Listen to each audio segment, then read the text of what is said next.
২১ August grenade হামলা মামলা death reference ও jail আপিলের শুনানি শেষ। যে কোনো দিন হতে পারে রায় ঘোষণা। বিচারপতি আসাদুজ্জামানের নেতৃত্বে হাইকোর্টের দ্বৈত বেঞ্চে 5 দিনের শুনানি শেষে গুরুত্বপূর্ণ এই মামলা রায়ের জন্য রাখা হয়েছে। জ্যেষ্ঠ আইনজীবী এস.এম. শাহজাহান জানিয়েছেন, এই মামলায় তারেক রহমান যাবজ্জীবন কারাদণ্ডপ্রাপ্ত আসামি হলেও তিনি দেশে না থাকায় আপিল করতে পারেননি। তবু তার খালাস চেয়েছেন আইনজীবীরা। শুনানিতে ভারত, পাকিস্তান সহ বিভিন্ন দেশের সুপ্রিম কোর্টে রায়ের উদাহরণ তুলে ধরে আইনজীবী বলেন, অন্য আসামিরা খালাস পেলে তারেক রহমানকেও খালাস দিতে পারেন আদালত। আলোচিত এই মামলায় বিএনপির সরকারের সাবেক স্বরাষ্ট্র প্রতিমন্ত্রী লুৎফুজ্জামান বাবর এবং আব্দুস সালাম পিন্টু সহ 19 জনকে মৃত্যুদণ্ড দেয় ঢাকার একটি আদালত এবং তারেক রহমান সহ 19 জনকে যাবজ্জীবন কারাদণ্ড দেওয়া হয়। 2004 সালের 21 আগস্ট আওয়ামী লীগের সমাবেশে গ্রেনেড হামলা নিহত হন 24 জন, আহত হন কয়েকশো নেতাকর্মী। তারেক রহমান সাহেবের আপিল করতে না পারার পিছনে কারণ হলো his life was in danger. কোনো এভিডেন্স তার বিরুদ্ধে নাই এবং যেই সাক্ষ্যের উপরে বা কোনো মেটেরিয়ালসের উপরে ভিত্তি করে সাজা দেওয়া যায় এমন কোনো এভিডেন্স বা এমন কোনো মেটেরিয়ালস ওনার এগেনস্টে এই মামলার এই 13 ভলিউমের পেপার বুক, 10,000-12,000 পৃষ্ঠার পেপার বুকের কোথাও কিছু পাওয়া যাবে না যেখানে ডাইরেক্ট ওনার কোনো ইনভলভমেন্ট পাওয়া যায়। চ্যালেঞ্জ থাকলেও অবাধ, সুষ্ঠু ও গ্রহণযোগ্য নির্বাচনে নিজের অঙ্গীকার তুলে ধরেছেন নতুন প্রধান নির্বাচন কমিশনার এএমএম নাসির উদ্দিন।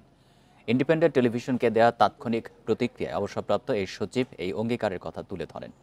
বলেন, জনগণের হারানো ভোটাধিকার ফিরিয়ে দেওয়া হবে। দুপুরে মন্ত্রিপরিষদ সচিব ডক্টর শেখ আব্দুর রশিদের সই করা প্রজ্ঞাপনে তার নিয়োগের কথা জানা যায়।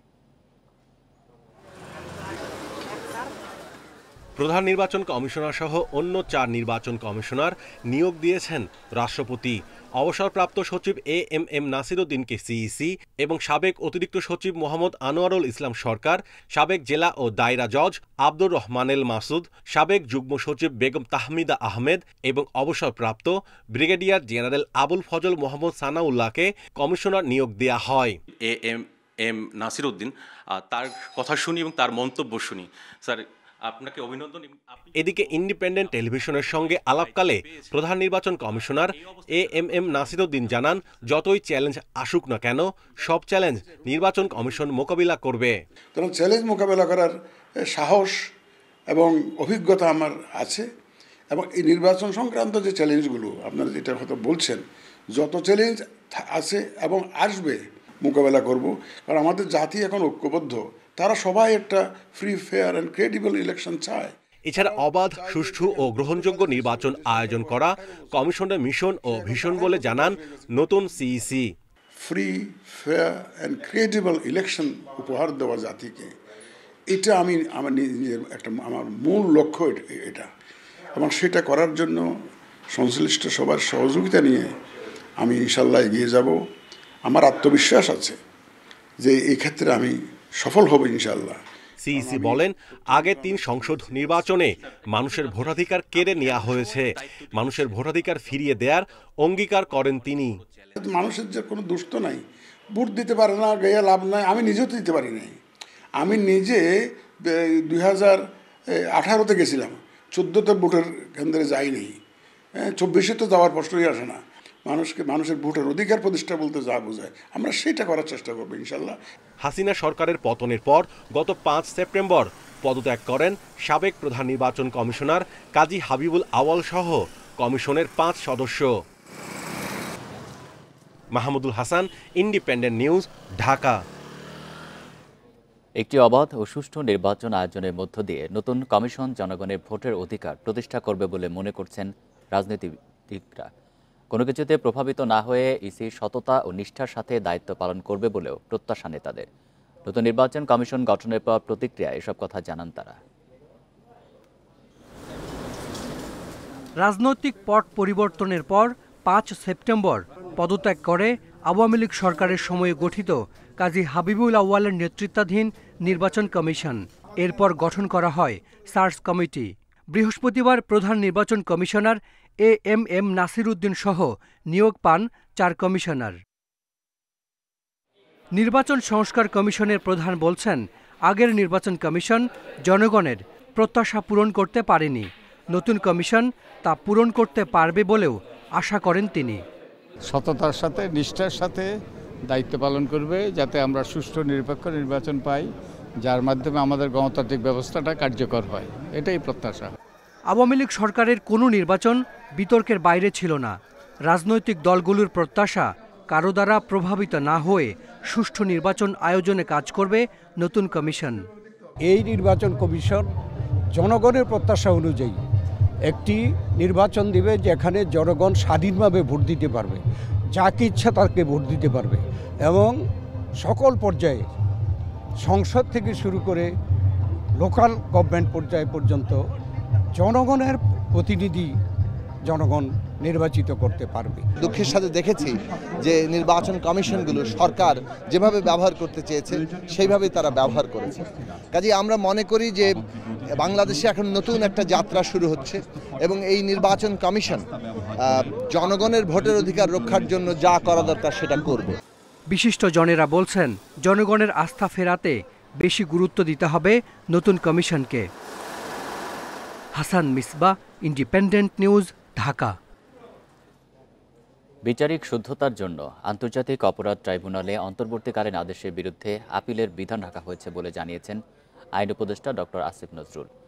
সকালে আন্তর্জাতিক অপরাধ ট্রাইব্যুনাল পরিদর্শন শেষে আন্তর্জাতিক অপরাধ ট্রাইব্যুনাল সংশোধন অধ্যাদেশ অনুমোদনের বিষয়ে জানতে চাইলে তিনি সাংবাদিকদের একথা জানান। এ সময় তিনি আরও বলেন, বিচারের শুদ্ধতার জন্য কোনো রাজনৈতিক দল নিষিদ্ধের বিধান ট্রাইব্যুনাল অধ্যাদেশে রাখা হয়নি।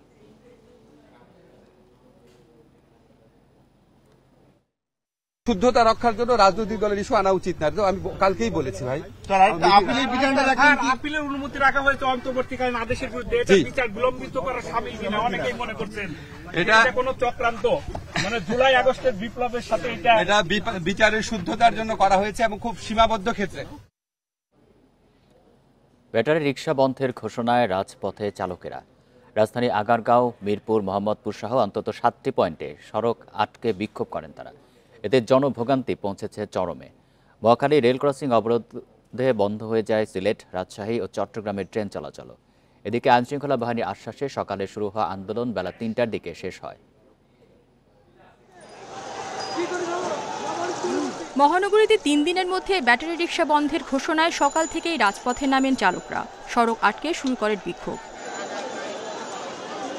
মহাখালী রেল ক্রসিংয়ে লাইনে ফেলে রাখা হয় রিকশা। এতে কমলাপুরের সঙ্গে বন্ধ হয়ে যায় সিলেট, রাজশাহী ও চট্টগ্রামের ট্রেন চলাচল। সেনা সদস্যদের রেললাইন থেকে সরে যাওয়ার আহ্বানে সাড়া না দিয়ে উল্টো বাকবিতণ্ডায় জড়ান অটোরিকশা চালকরা। খণ্ড খণ্ড মিছিল নিয়ে আগারগাঁওয়ে জড়ো হয়ে জানানো হয় অটোরিকশা বন্ধের নির্দেশ তুলে দেওয়ার দাবি। চিপায় চাপায় চলতে দিতে হবে আমাদের। তারপর হলো আমাদের বর্তমান যে বাজারের পরিস্থিতি, অনেক কষ্ট করে চলতে হয়। বাচ্চারা চলাই মুখ এমনি, আমার ফ্যামিলি চলাই মুখ এমনি। রুম ভাড়া 5000 টাকা আছে, এর ভিতরে আমার নিজেরও খরচা আছে, গ্যারেজ বিলও আছে, সবকিছু মিলাইয়া এখন কেমনে চলবো কোন? মহাখালী, আগারগাঁও ছাড়াও রাজধানী মোহাম্মদপুর, মিরপুর, রামপুরা, যাত্রাবাড়ি সহ নগরের নানা পয়েন্টে সড়ক করা হয় অবরোধ। এতে রাজধানী জুড়ে তৈরি হয় তীব্র যানজট, জনভোগান্তি পৌঁছায় চরমে। আমরা কর্ম করে খাই, আমাদের কিস্তিতে গাড়ি কিনছি, কিন্তু আমাদের কর্মজীবী লাইফ যদি বন্ধ করে দেয়, আমাদের মেন রোড উঠা নিষেধ, আমরা মেন রোড উঠবো না, আমরা গল্লিতে চালাবো। আমাদের এই দাবি মাইনে হোক। যতক্ষণ আমাদের দাবি না মানা হবে ততদিন আমরা আন্দোলন চালিয়ে যাব এবং আমরা রাজপথে থাকবো। চালকরা বলছেন, ব্যাটারি রিকশা চালুর সরকারি ঘোষণা না আসা পর্যন্ত এই আন্দোলন চলবে।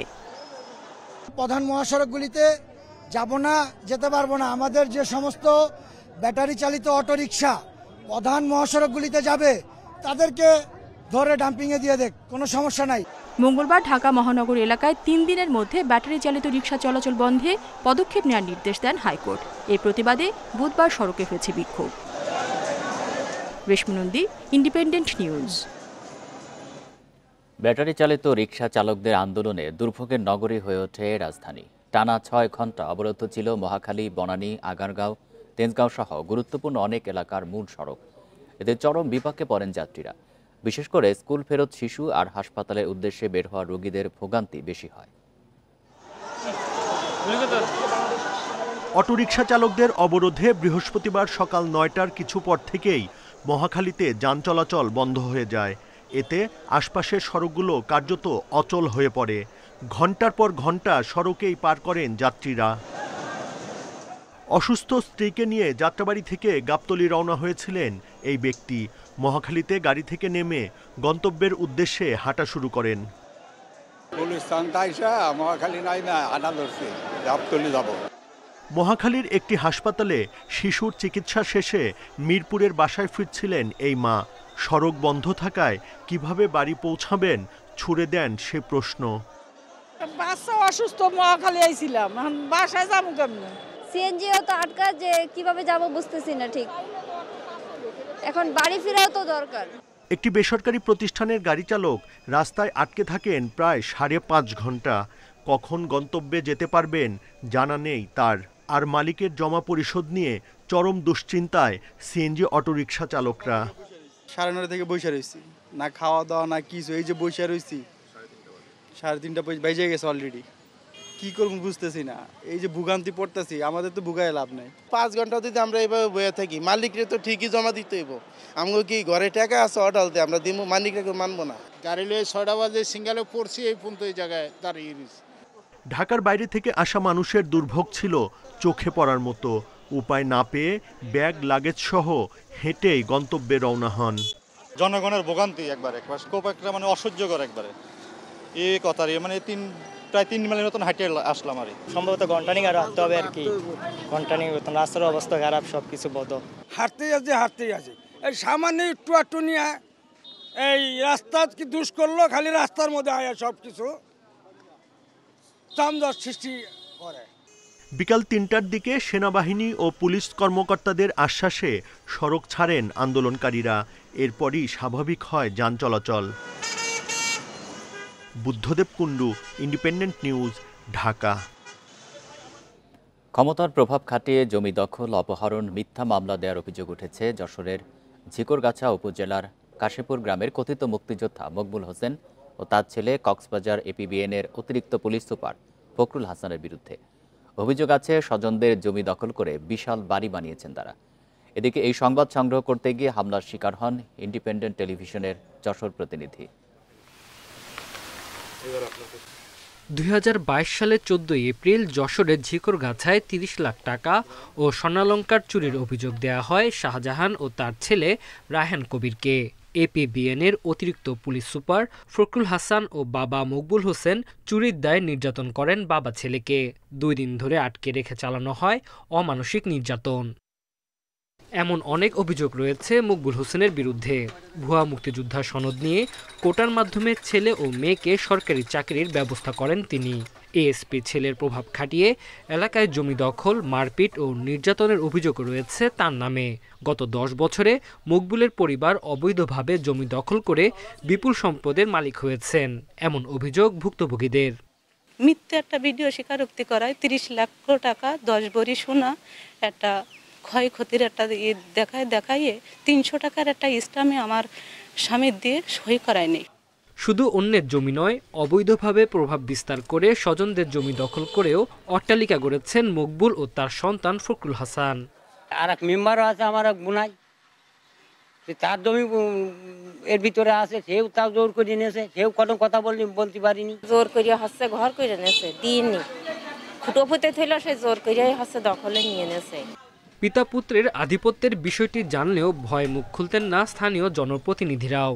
লোকমুখে যে দোকানে শুনেছি যে হ্যাঁ এটা হয়েছে, তার বাড়িতে চুরি চটকামি করেছে বা তার ধরে মারপিট করেছে, এগুলো শুনছি। কৃষ্ণনগর একটা জমি কিনা আছে, সেই জমিটা মকবুল চাচা দখল করে রেখেছে। শকত চাচার দিন, এটা শকত চাচার মুখের কথা। ফখরুল হাসান কক্সবাজার এপিবিএনের ও মেয়ে বেনজির বিউটি জাহাঙ্গীরনগর বিশ্ববিদ্যালয়ের শেখ ফজিলাতুন্নেসা মুজিব হলের হল সুপারভাইজার হিসেবে দায়িত্ব পালন করছেন। Independent news. বিপিসির অতিরিক্ত মুনাফা ও অপচয় বন্ধ হলে জ্বালানি তেলের দাম লিটারে 15 টাকা পর্যন্ত কমানো সম্ভব। সিপিডির গবেষণা এই তথ্য উঠে এসেছে। বৃহস্পতিবার রাজধানীর একটি হোটেলে মত বিনিময়ে বিইআরসির গণশুনানিতে জ্বালানি তেলের দাম নির্ধারণের তাগিদ দেন বিশেষজ্ঞরা। দেশে প্রতি লিটার ডিজেল কেরোসিন বিক্রি হচ্ছে 105 টাকায়, পেট্রোল বিক্রি হচ্ছে 122 আর অকটেন 125 টাকা লিটারে। বাংলাদেশ পেট্রোলিয়াম কর্পোরেশন বিপিসি গত বছর প্রায় 4,600 কোটি টাকা মুনাফা করেছে। এবছরও তাদের মুনাফা হবে প্রায় 4,000 কোটির ঘরে। কিন্তু কমছে না জ্বালানির দাম। গেল মার্চ থেকে প্রতি মাসে জ্বালানি তেলের দাম নির্ধারণ করছে জ্বালানি ও খনিজ সম্পদ মন্ত্রণালয়। যেগুলোর পার্সেন্টেজগুলো আমাদের কাছে ক্লিয়ার না।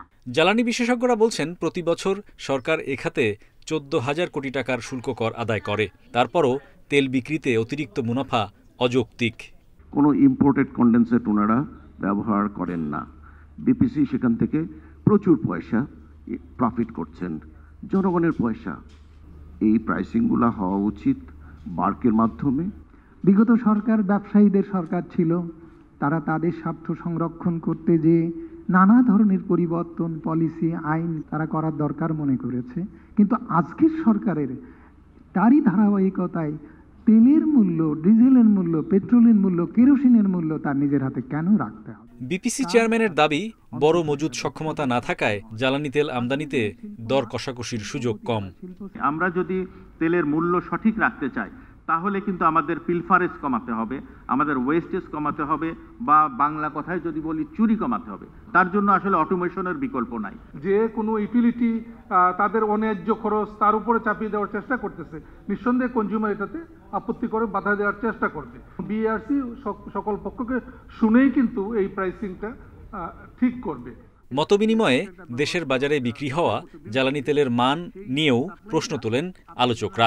88-এর উপরে যেত না, ওই তেল কিন্তু আমাকে দেওয়া হয়তো 100 অক্টেন হিসাবে। Hari Saha, independent news, Dhaka. সারা দেশে ডেঙ্গু আক্রান্ত হয়ে 24 ঘন্টায় মারা গেছেন 9 জন। চলতি মাসের 21 দিনে প্রাণহানি হয়েছে 121 জনের। আর একদিনে ডেঙ্গুতে হাসপাতালে নতুন করে ভর্তি হয়েছেন 1214 জন। স্বাস্থ্য অধিদপ্তরের বিজ্ঞপ্তিতে এই তথ্য জানানো হয়। এতে বলা হয়, 24 ঘন্টায় ঢাকা উত্তর সিটিতে 5, ঢাকা দক্ষিণ সিটি এলাকায় 3 ও রাজশাহী বিভাগে 1 জনের মৃত্যু হয়েছে। এবছর ডেঙ্গুতে মোট প্রাণহানি বেড়ে দাঁড়িয়েছে 436 জনে। হাসপাতালে ভর্তি হয়েছেন 84,368 জন। বিভিন্ন সরকারি ও বেসরকারি হাসপাতালে বর্তমানে ভর্তি রয়েছেন 3,882 জন ডেঙ্গু রোগী। এর মধ্যে ঢাকায় ভর্তি 1,560 জন। এদিকে 24 ঘন্টায় সারা দেশে 1,335 জন রোগী হাসপাতাল থেকে ছাড়া পেয়েছেন।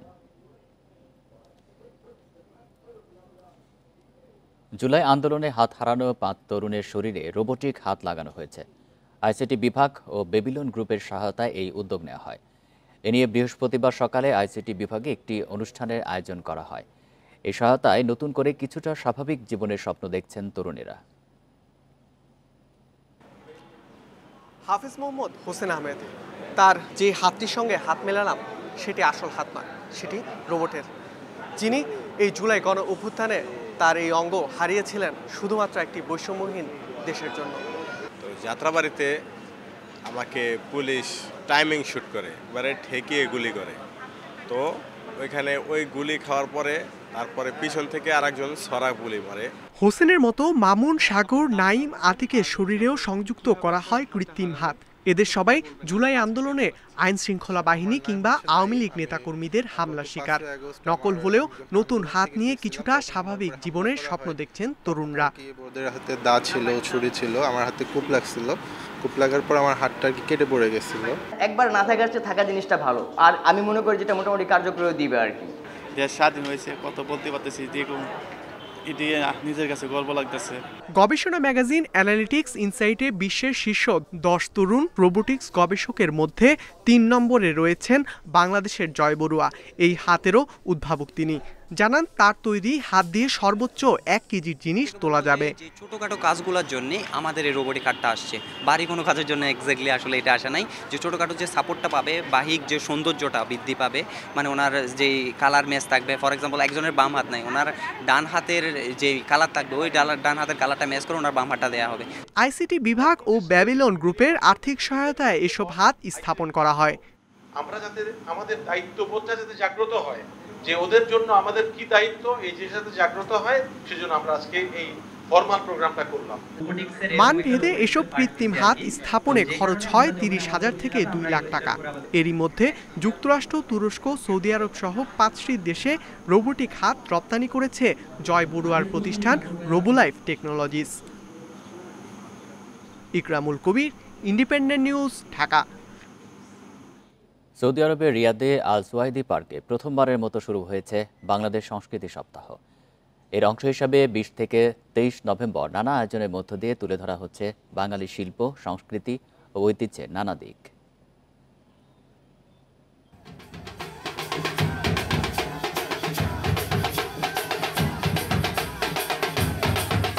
এ যেন মরুর বুকে এক টুকরো বাংলাদেশ।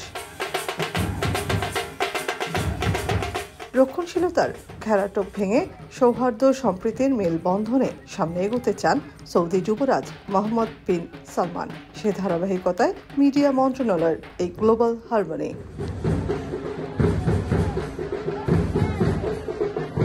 দক্ষিণ এশিয়ার 3 দেশ বাংলাদেশ, ভারত ও পাকিস্তান ছাড়াও সৌদি সরকারের সাংস্কৃতিক বিনিময়ের এই উদ্যোগে অংশ নিচ্ছে 9টি দেশ। এতে তুলে ধরা হচ্ছে দেশটিতে থাকা অভিবাসীদের বৈচিত্র্যময় ঐতিহ্য। প্রবাসী বাংলাদেশিরা বলছেন দেশ থেকে বহু দূরে নিজ সংস্কৃতির এই আয়োজনে অনুপ্রেরিত তারা, যেখানে সুরের মূর্ছনায় মঞ্চ মাতাচ্ছেন দেশীয় শিল্পীরা। 4 দিনের নানা পর্বে হাজির থাকছেন একাধিক স্বনামধন্য শিল্পী। এই অনুষ্ঠানটা যখন আমরা আসি মনে হয় যখন আমরা নিজের দেশে আসি। ঠিক আছে, যে আয়োজনটা করছে মনে করেন খুবই ভালো এবং খুবই এক্সাইটেড। সৌদি আরবের অর্থনীতিটারে আমরা অনেক আরো আগায় নিতেছি, আমরা কাজ করতেছি, আমরা কাজের দিক দিয়া সব দিক দিয়ে আমরা ভালো। শুধু সাংস্কৃতিক আয়োজন নয়, গ্লোবাল হারমনিতে বিনিময় হচ্ছে বাঙালি কৃষ্টি। বসেছে মেলা, দেখা মিলছে পিঠাপুলি, গহনা থেকে শুরু করে পাহাড়ি সব স্বদেশি পণ্যের। সব বাংলাদেশি মানুষ এখানে আসতেছে, সবার সাথে দেখা হচ্ছে, মনে হইতেছে যে এটা বাংলাদেশি, যে সৌদি আরব সেটা মনে হচ্ছে না। যে এত বড় একটা প্রোগ্রাম হচ্ছে, সবাই বাংলাদেশি এখানে আইসা এখন দেখতেছে, এটা তো একটা বাংলাদেশের একটা গর্ব, একটা সৌন্দর্য, কি একটা আনন্দ, এটা আমাদের বাংলাদেশের জন্য। 12 অক্টোবর শুরু হওয়া 45 দিনের এই আয়োজন শেষ হবে 30 নভেম্বর। এই উৎসব সারা বিশ্বে নজর কাড়বে বলেও আশা সৌদি সরকারের। গ্লোবাল হারমনি শিরোনামের এই আয়োজনের মূল লক্ষ্যই সৌদি আরবের উন্নয়নে বাংলাদেশি অভিবাসীরা যে ভূমিকা রাখছে সেই অবদানের প্রতি শ্রদ্ধা জানানো। তেমনটাই জানাচ্ছিল দেশটির মিডিয়া মন্ত্রণালয়। Nafiza Dobla, independent news, Riyadh, Saudi আরব। এই ছিল বিরতিহীন রাত 9টায় বাংলাদেশে। ধন্যবাদ সবাইকে।